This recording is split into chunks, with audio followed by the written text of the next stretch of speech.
Hey folks, Didno here. Today we're discussing the mistakes that just about everyone makes at one point or another in DayZ. Do your best to avoid these mistakes, but if they happen to you, just know we've all been there. First off, just about all new players naturally spend their first couple play sessions on the coast. Although this can be a good way to get the hang of the controls and also encountering zombies, it's actually harder to survive on the coast for a number of factors. Most players spawn on the coast, therefore you'll be fighting over food, and oftentimes food does not spawn quick enough, leading to many players to die of starvation and sometimes even quit the game. You'll see reviews on Steam like "I couldn't find food, thumbs down, worst game ever."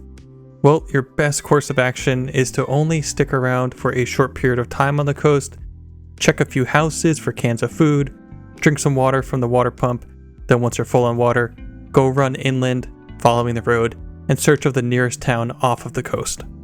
On the flip side, it's true, sometimes you just get unlucky. That's the way DayZ goes sometimes. You die, you try again. Next up is that many new players do not take the time to do research on in-game mechanics. That's not you though. You're doing your research, you're already watching this video. DayZ is so ambiguous and not very much is explained in-game. To fast track your game knowledge, you'll need to do a lot of Googling, watching YouTube videos, and checking out the wiki. The health system is confusing at first. All sicknesses are condensed into a single icon. Over time, you'll get to recognize these symptoms and properly treat yourself in no time. Research will go a long way to increasing your enjoyment of the game. Another mistake I see often is taking every piece of loot you see and sucking it up like a vacuum. There is a good chance you don't need 3 wrenches and 2 tire irons. Over time though, you will learn what items are worth keeping and make an attempt to slim down the items you carry to be more focused and purposeful.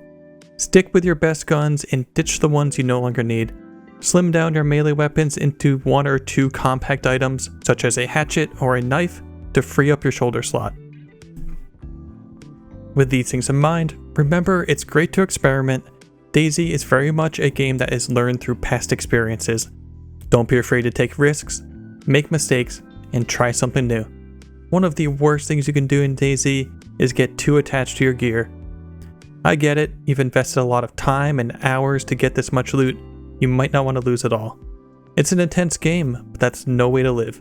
Go out there, get in some scrappy brawls, use that gear, and wake up as a fresh spawn on the coast. This is the cycle of DayZ, so get used to it. If you're a new player or a seasoned veteran, let me know if you have any stories of your first few times of playing DayZ. Blast the video on the left and take your game knowledge to the next level. Subscribe to the channel and snipe the like button. Thank you and have an awesome day.